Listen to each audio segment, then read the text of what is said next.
experto en materia energética, el experto pues en este campo, ¿no? Que a veces resulta tan complejo. Miguel Robalino, ¿no? Nos atiende a esta hora. El día de ayer precisamente arrancábamos la semana laboral y la Organización de Países Exportadores de Petróleo determinaban pues esta decisión de aumentar la oferta, lo que obviamente conlleva pues con la caída de precios. Hoy vemos que más o menos se han ido recuperando, ¿no? Los dos petróleos marcadores, tanto el WTI como el Brent del Mar del Norte.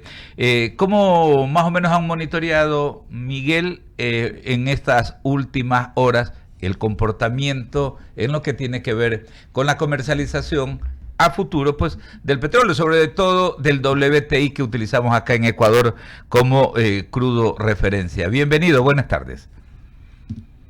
Buenas tardes con todos, Alberto, Eduardo, Michelle, Leonardo, un saludo cordial a la ciudad de Guayaquil. Muy complacido estar en este medio. Bueno, mire, es esto que está sucediendo ahora, que aparentemente podría ser el inicio de una guerra de precios, que está determinada por la guerra comercial que aparentemente Estados Unidos ha planteado especialmente contra China y Rusia. ¿Por qué planteo contra China y Rusia? Porque de alguna manera son dos países que dentro del sector del tema energético, China es uno de los grandes consumidores también de combustibles, Rusia es uno también de los grandes productores de combustibles y son los que marcan en cierta forma la tónica. Si bien es cierto la OPEP, que entre sus funciones de la OPEP está la de tener una política energética para sobre todo regular precios, estabilizar precios y que sean los precios justos, y la OPEP actúa siempre en pos de dos parámetros, que es la producción y lógicamente las cuotas. Lo que ha pasado ahora, que la OPEP haya incrementado 400.000 barriles, lo cual hace que haya una caída del precio del petróleo, tiene varias lecturas desde mi punto de vista. En primer lugar, esto va a tener, la volatilidad de los precios tiene un efecto que nosotros llamamos rebote. Es decir, así como baja el precio, puede subir por varios factores, porque el precio no solo es oferta y demanda, hay precios que son financieros, precios geopolíticos, hay precios especulativos, etcétera. Pero en todo caso, ¿cuál es el sentido o qué es hacia lo que viene? Estados Unidos ha mandado un mensaje potente, sobre todo en el sentido de imponer aranceles, lo cual hace que se desaceleren las economías, como es el caso de China, y aparentemente baje la demanda en la parte especialmente de combustibles y en la parte energética, y eso en cierta forma se supondría que estabilizaría los precios. Pero al incrementar esta producción la OPEP Plus, en todo caso, desde mi punto de vista, es una caída temporal que se registraría los precios solamente en el sentido de lograr que se renegocie o que Estados Unidos tome otra posición. Porque una de las situaciones que hay que entender es que los costos de producción del petróleo de Estados Unidos a través de la tecnología del fracking o fracturación hidráulica, el petróleo esquisto, es de más o menos $60.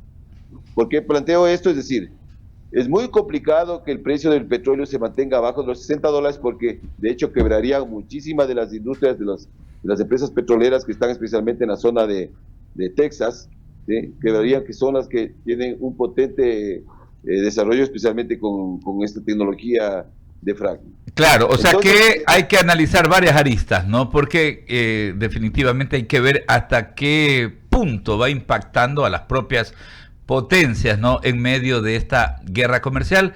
Y entiendo también, Miguel, en medio de la conflictividad que se vive en el mundo, ¿no? Porque hay prácticamente varios escenarios de guerra. Ya no hablamos solamente del tema de Rusia con Ucrania, vemos convulsionado Oriente Próximo en varios puntos, ¿no? Bombardeos por todos lados y la intervención de varias alianzas, ya no de países únicos, sino de verdaderas alianzas que de pronto van teniendo también su componente en el comportamiento de la comercialización, la exportación del crudo. Sí, totalmente, así es. Hay que entender también que especialmente todos los países de la región de Medio Oriente, de la zona de Medio Oriente sale casi el 45% de la producción diaria de petróleo del mundo. Es decir, de los casi 100 millones de barriles diarios, de ahí sale una producción muy importante y es una zona donde la geopolítica juega un papel muy predeterminante en la industria petrolera, por el hecho de que hay canales, los canales por donde cruzan todos los buques tanques y que están en zonas de conflicto justamente, y eso cualquier dato puede afectar, como fue la guerra de Yom Kippur en el año 73 justamente, que fue justamente la guerra de Medio Oriente, o el embargo petrolero que Israel prácticamente planteó a los Estados Unidos por haber ayudado a los otros países. Pero más allá de eso, claro, el análisis sería el precio cómo nos afecta realmente en el caso del país, del Ecuador, que estamos bajo el marcador WTI, y qué pasaría. Bueno, el precio definitivamente viene marcado desde afuera y es una de las variables que no podemos controlar ninguno de los países, sino que la única forma es de blindarnos con costos de producción bajos y siendo eficientes. En el caso puntual de Ecuador, nosotros tenemos ahí un serio problema porque nuestros costos de producción, hay campos petroleros que todavía maneja la estatal petrolera, como el caso del bloque 43 de ITT, que los costos de producción son de $17. Entonces, de acuerdo a los futuros del petróleo, lo que se plantearía actualmente puede llegar a una media de $56 con el castigo del precio del petróleo de Ecuador. Sin embargo, contra 17 todavía tenemos una renta petrolera. Correcto. Hay otros campos como Sach. Sí, para profundizar justamente esos temas, Eduardo Mendoza Estrada continúa con la entrevista. En efecto, muchas gracias, Alberto. ¿Cómo está, ingeniero? Quiero hacerle una consulta respecto al tema de lo que mencionaba del petróleo, pues, y lo que viene en la política, la política petrolera que va a implementar este gobierno. Sobre el tema de las alianzas público-privadas o quizás la implementación de concesiones para poder comenzar a probablemente refinar, no sé, o sea, quizás es un proyecto, como le digo, muy a futuro, pero la política petrolera, ¿cómo debe de ser implementada en estos próximos 4 años? Porque yo hablaba con mis alumnos, yo soy profesor de recursos naturales no renovables, de derecho de recursos naturales no renovables, y hablábamos del tema de hidrocarburos, y yo les decía, todo lo que vamos a aprender, todo lo que vamos a estudiar hoy, que está en la ley de hidrocarburos y que está en la misma constitución, con una nueva constitución, puede que cambie, porque la política como tal que está proponiéndose por parte del gobierno creo que sería diferente. Para continuar en una misma línea respecto del tema de los mismos hidrocarburos o de la misma política que tenemos, que en cierto sentido falló, pero en algún momento no sirvió, ¿qué sugeriría usted al gobierno? Porque la verdad es que a mí me preocupa mucho, porque todo está estatizado. Pero mañana comienzan a privatizar y pueden venir problemas y va a venir después otro gobierno y será el mismo caso de la Oxy. Cuéntenos un poco. Excelente la pregunta. Mire, justamente el problema raíz que tiene el Ecuador es que no hay políticas energéticas y no hay políticas petroleras. Y es lo que ha dado los resultados actuales. Entonces yo creo que el gobierno que va a comenzar en los próximos días tiene un desafío importante porque primero tiene una línea de 4 años, eso es interesante, y yo he sugerido que tiene que comenzar a construir políticas petroleras. Es decir, el construir una política es darnos una hoja de ruta, un camino, un horizonte, a través de justamente estos planes estratégicos en visión de 30 años, que van con planes planes energéticos en visiones de 10 años, lo cual genera la seguridad energética, y la seguridad energética es la que justamente atrae la inversión. Entonces, hay que construir estas políticas en varias líneas. Ejemplos. Por ejemplo, tiene que ser una política petrolera, en el caso puntual, de hacer exploración y recuperar reservas. Yo he recomendado que el gobierno tiene que entrar a hacer rondas de exploración porque se nos están agotando las reservas probadas. O sea, la reserva probada es la que prácticamente ya es comercialmente y la tenemos, y actualmente está, yo diría, más o menos de unos 800 millones de barriles. Tenemos casi 40.000 millones de barriles en sitio, es decir, tenemos bastante petróleo, lo que necesitamos es invertir. Entonces, primero, una política petrolera tiene que ser campañas de exploración y recuperar reservas. Otra política petrolera tiene que ser costos de producción bajos y hacerse eficiente, lo que hemos hablado, es decir, tenemos que tener costos de producción donde nos blindemos de alguna manera cuando hay la caída de los precios del petróleo.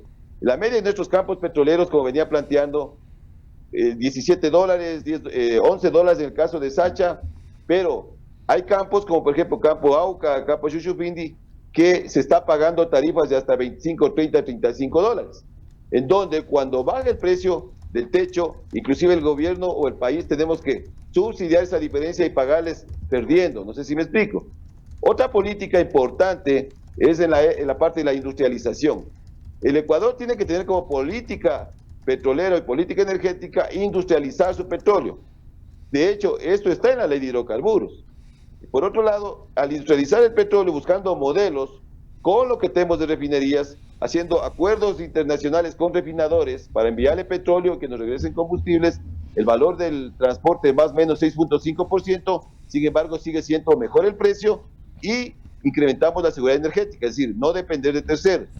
Otra política petrolera que tiene que de igual manera establecerse es: tenemos que sostener la producción petrolera. Tenemos que sostener, esta tiene que ser una política, es decir, hay que sostener. El gobierno que llega recibe la producción petrolera en cantidad de barriles y tiene la obligación como política de sostener y, lógicamente, con la planificación crecer. Aquí tenemos ejemplos de lo que ha pasado claramente. La media de producción del país ha sido de 530.000 barriles, estamos en 470.000 barriles por no sostener la producción petrolera. Si multiplicamos esa cantidad de barriles por 60, son miles de millones de dólares. Tiene que ser una política que hay que sostener y, lógicamente, comenzar a aplicar todos los planes. Otra política que tiene que definirse claramente es justamente el modelo de contrato con el que se va a trabajar, en donde debe primar la rentabilidad para el Estado.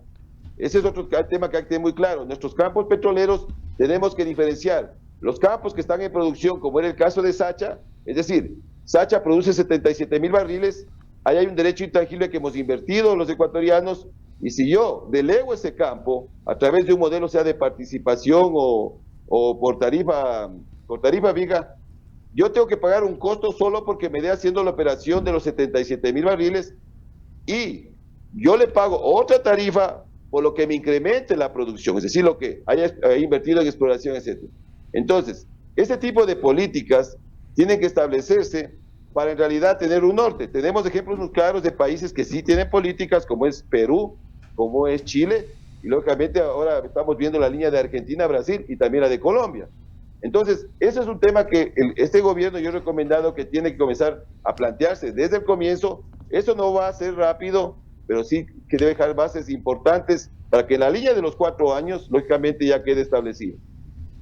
Perfecto, Miguel. Continuamos con más, con Leonidas Castro. Gracias, Eduardo. Miguel, un poco entender lo que está ocurriendo con el mercado, ¿no? La caída del precio del petróleo, estos intereses también de la geopolítica, y nosotros con un reto, con el cierre del famoso ITT del campo petrolero dispuesto por la ciudadanía en consulta popular. ¿Cómo enfrentar aquello mientras otros países como Argentina, Perú, Colombia aumentan sus perforaciones, sus explotaciones petroleras? En Ecuador las cerramos. Todos han pisado el acelerador, absolutamente todos los países y en todo el mundo. Y si cogemos los ejemplos de la región de América Latina, vamos viendo lo que está pasando en el caso, mire, en el caso de Colombia, lógicamente ellos tienen ya un modelo de empresa, que ahí también hay otro problema a raíz aquí en el Ecuador, con la empresa Petroecuador. Para mí tiene que diseñarse una nueva empresa o ya tomar la decisión de crear una empresa tipo sociedad anónima en la cual haya un gran control, sobre todo en objetivos, y lógicamente va a haber como modelos de control, va a bajar todos los modelos, todo lo que significa corrupción. Colombia, por ejemplo, tiene una política muy bien establecida. Ellos llegaron al 1.000.000 de barriles, están en una media de 750.000 barriles, a pesar que tienen menos reservas que nosotros. Por otro lado, han desarrollado bien la industria del gas, un tema que aquí en Ecuador lo hemos matado prácticamente al sector del gas. Tenemos el campo Amistad, donde hay importantes reservas de gas. Tenemos el gas asociado de los campos petroleros, que se desperdicia todos los días y que eso podemos usar para generar electricidad, energía o para calentamiento, etcétera. El caso igual de Argentina. Argentina va a ser el próximo jeque del gas en la región de América Latina por el gran descubrimiento en Vaca Muerta de gas de esquisto. Entonces, eso da una medida de que todos están actuando en la línea correcta. Brasil, con un gobierno de una ideología locamente de izquierda, entendió que definitivamente aquí en estas industrias no hay ideología, aquí tiene que haber una línea de crecimiento y un concepto de abastecimiento. La meta es el abastecimiento. Ese tiene que ser justamente la visión del gobierno, cómo cubrir el abastecimiento en primer lugar y luego aplicar lógicamente todos sus planes. Entonces, todo el tema como se está dando recurrentemente, tiene que darnos un ejemplo, y en el caso puntual de nuestro país, yo diría que tenemos que prácticamente, si es que el término se daría, a nuestra industria petrolera tenemos que hacer un cambio transformacional. Yo confío y espero que en los próximos días, cuando ya se nombren las nuevas autoridades, porque ahí comienza el tema, tiene que ir a la cabeza, especialmente la cartera de energía, alguien que tenga el conocimiento técnico muy profundo, debe tener una visión muy profunda, es decir, tiene que dar los nuevos nortes, cómo se está manejando todo el sistema energético en el mundo, de la mano de todo lo que significa el diseño, es decir, petróleo, gas, minería, la parte de electricidad. Miguel, y es justamente ese crecimiento que estamos viendo en los países vecinos. Acá, por la ineficiencia de Petroecuador, una empresa estatal, usted hablaba de pronto cambiarla a sociedad anónima, son temas políticos, pero ¿cómo aplicarlos? Porque, por ejemplo, hablamos de la ineficiencia desde hace muchos años, se habla que Petroecuador es ineficiente, que sigue el tema de la corrupción, que esos contratos que tuvieron vicios también de irregularidades. ¿Cómo cambiamos esto si es un tema de personas y vemos que realmente han pasado muchas personas por los ministerios? Usted hablaba ahora de tener personas idóneas, personal técnico capacitado. ¿Cómo logramos eso? ¿Cómo le cambiamos el rostro de quien dirija el sector petrolero, el sector minero del país? Es una decisión que está lamentablemente en el campo político, o sea, del gobierno. Por eso el gobierno tiene que, sobre todo, este es un sector, mire, el sector petrolero genera casi 15.000 millones de dólares de ingresos al presupuesto general del Estado. Perdón, de ingresos brutos, llamémosle. Porque de ahí, de esos 15.000 millones, se paga casi 4.000 millones de la operación, lo que significa Petroecuador, se paga los subsidios, ¿sí?, de la importación de combustibles, reciben los municipios, las prefecturas, es decir, es una industria que definitivamente va de la mano y hay que sacarnos de la mente el hecho de que el petróleo se va a acabar y que, mire, la transición energética de la que tanto se habla, se la tiene que hacer de la mano de la industria petrolera. No podemos borrarle a la una para comenzar la otra, eso es imposible. La transición energética necesitamos todos los recursos que nos da esta industria y aún entrando en la transición energética vamos a continuar de la mano justamente de estas industrias, petróleo y gas. Entonces, es una industria que hay que cuidarla, es una industria que está en un punto, estamos en un punto muy crítico. Yo espero que el nuevo gobierno que va a arrancar tenga muy claros los panoramas. Yo hablé de reservas probadas. Las reservas probadas al momento tenemos para unos 5 o 6 años, y si no se comienza inmediatamente campañas de exploración, en 5 o 6 años aquí va a haber problemas seriamente, o sea, es decir, llegar al punto de que no vamos a tener realmente ya petróleo que sacar, y a lo mejor comprar petróleo hasta para nuestras refinerías, eso ni nos imaginemos. Entonces, las alarmas ya están prendidas, porque las fases de exploración también es un tema que se establece en meses, son fases que se demoran 1 o 2 años hasta tener los resultados finales, justamente. Entonces eso demora. Justamente, mire, Petroecuador ha planteado que va a incrementar 12.000 barriles de petróleo. Yo he revisado, está bien, pero la pregunta es la siguiente. Esos 12.000 barriles de petróleo no es que van a aparecer de la noche a la mañana. Va a haber procesos de perforación con pozos productores, lógicamente. El perforar un pozo productor puede ir desde 1 mes hasta 6, 7 meses, dependiendo. Entonces, esos 12.000 barriles se incorporarán a lo mejor el próximo año o a finales de este año. Pero eso hay que entender que estas industrias del corto plazo, estamos hablando por lo menos de 1 año, 2 años.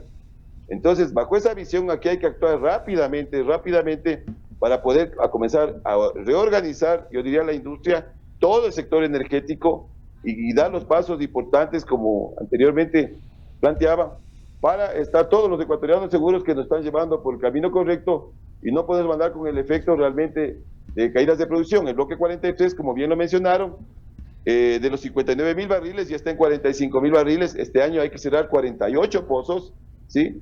Y por ningún lado esa producción se ha recuperado. Además, aquí hay otro mensaje. ¿Quiénes defendieron que se cierre el bloque 43 y que en la teoría decían que se podía recuperar lo que significa los 1.200 millones de dólares que deja el bloque 43? $1 hasta ahora no se ha recuperado. Ni por la economía verde, ni por la economía amarilla, ni por los etcétera, no hay. Entonces, aquí es otra decisión que debe tomar el gobierno, que desde mi punto de vista debe revertirse ese tema, es decir, a través de una consulta, y una consulta que sea puntualmente a la zona afectada, se debe revertir porque han sido 2.500 millones de dólares de inversión de los ecuatorianos y 20 años de trabajo. Miguel, gracias por responder mis inquietudes. Michelle Maffei, más interrogantes. Miguel, buenas tardes. Muchas gracias por estar con nosotros en Diálogo de la Tarde. Yo quisiera hablar justo del hecho de que los meses críticos básicamente para Petroecuador fueron enero, marzo de este año. Hemos ido de picada. En marzo hubo una reducción de producción de 7.2% de este mismo año. Evidentemente la caída del petróleo en el Ecuador se da por el cierre de pozos y al mismo tiempo fallas eléctricas en los campos Auca y Sacha, lamentablemente. Entonces eso es lo que ha generado que nosotros no estemos produciendo en la misma cantidad como tal. Ahora, lo que a mí me llama la atención, aparte de una falta de interés política, de un plan de gobierno a largo plazo, un plan estatal más que todo, en materia de petróleo, me llama la atención que Emiratos Árabes como tal y Ecuador descubren el petróleo casi en el mismo año, y hoy en día podemos ver ciudades como Dubái. ¿Qué es lo que hicieron ellos que en comparación nosotros no pudimos hacer? Porque si uno entra básicamente y hace una investigación muy superficial de las refinerías, por ejemplo, que tiene Emiratos Árabes, tienen ciertas refinerías que son nacionales, pero también tienen muchísima presencia de refinerías que son de empresas privadas, es decir, de transnacionales. Porque ellos sí pudieron generar miles y miles de millones de dólares, y Dubái hoy en día es un hub internacional no solamente de riqueza, sino también de comercio? Michelle, un saludo cordial. Yo he planteado una frase que sí me gustaría que todos los ecuatorianos comencemos a hacer la propia. El país tenemos que caminar a la independencia energética. Y es justamente el ejemplo que usted puso de lo que ha hecho justamente los países como Emiratos, como Arabia Saudita, ¿no? La independencia energética significa tenemos que diseñar nuestra propia soberanía energética en base a los recursos naturales. Es decir, yo tengo la materia prima, tengo que darle el valor agregado que significa industrializar, y en donde realmente está la rentabilidad, porque la rentabilidad de un barril de petróleo, usted la mide en la industrialización. Usted vende en 60, 50 dólares un barril de petróleo, y usted compra un barril de nafta, RUN 95, etcétera, en 160, 170 dólares, por decirlo. Pero más allá de eso, lógicamente la industrialización es el negocio, por un lado. Y claro, países como el caso de los de Medio Oriente, donde el 95% de los ingresos dependen de la industria petrolera, ¿sí? Y ellos lógicamente han sabido invertir. Tenemos el caso de Noruega también, con su empresa Equinor o Total ahora. Noruega, lógicamente, ellos cuando descubrieron justamente el gas especialmente y el petróleo, supieron hacer la inversión correcta, es decir, los excedentes de ingresos hicieron lo que se llama los movimientos de factores, es decir, movieron a la parte manufacturera, a la educación, a la agricultura, etcétera, ordenadamente. Eso es la historia. Pero ahora, con el ejemplo que usted plantea, lógicamente, el tema de la industrialización es sumamente importante, pero aquí hay un tema recurrente. Toda la región de América Latina, si revisamos un poco la parte energética, todos tienen un déficit de producción de combustibles. Y ahí viene la pregunta, ¿por qué razón? Ni México siquiera, con toda la capacidad que tiene, no ha logrado producir combustibles para el consumo de ellos. Entonces aquí es el reto y es un gran desafío, porque hay que entender que a alguien le interesa que no se produzcan los combustibles aquí, porque a alguien le interesa venderlos, a alguien le interesa que dependamos de las importaciones. Entonces ese es un reto importante, justamente ordenadamente, ordenar, es decir, que la materia prima, que el recurso natural que tenemos la bendición de tener ciertos países, ¿sí? Porque es una bendición de recursos, tenemos que ya comenzar a darle un nuevo enfoque. Y el nuevo enfoque justamente eso es. Tenemos que la materia prima comenzar a trabajar en pro de la industrialización, y el otro polo petroquímico. Perú tiene ya una planta petroquímica y Perú no es un país petrolero, o sea, aquí están los ejemplos muy cerca. Entonces necesitamos ya comenzar a desarrollar un polo petroquímico. La inversión privada tiene que llegar, pero la inversión privada tiene que llegar bajo un concepto muy claro, bajo una política petrolera justamente, en la cual el país no pierda la rentabilidad. Es decir, aquí lo que se tiene que plantear son los modelos en donde, primero, los sectores estratégicos, o en el caso petróleo, gas, minería y energéticos, el Estado no puede perder el control. O sea, usted puede delegar, pero usted siempre tiene que estar controlando, porque son sectores justamente delicados, ese tema, y depender de terceros es complicado. Entonces aquí mi llamado, digamos, nuevamente, lo que yo aconsejaría al gobierno es, entremos con fuerza a la parte de la industrialización, por un lado, con una planificación de 4 años, pero déjenos con una proyección a 10, 15 y 20 años. Y que esos planes, lógicamente, no se vayan con el gobierno que llegue, no se vayan digamos, a caer. Lo que necesitamos son líneas de crecimiento. ¿Qué significa? tengo que mi producción petrolera sostenerla y crecer, tengo que la generación en la parte eléctrica, tengo que hacer el crecimiento, como dice normalmente, el 7.5 anual, que es lo que dice el SENACE, es decir, casi una media de 500 megavatios. En la industria minera igual. Entonces, eso se detallaría o se debe detallar bajo una política energética que esperamos el nuevo gobierno la comience a aplicar. Y también para, por ejemplo, la extracción minera en este momento.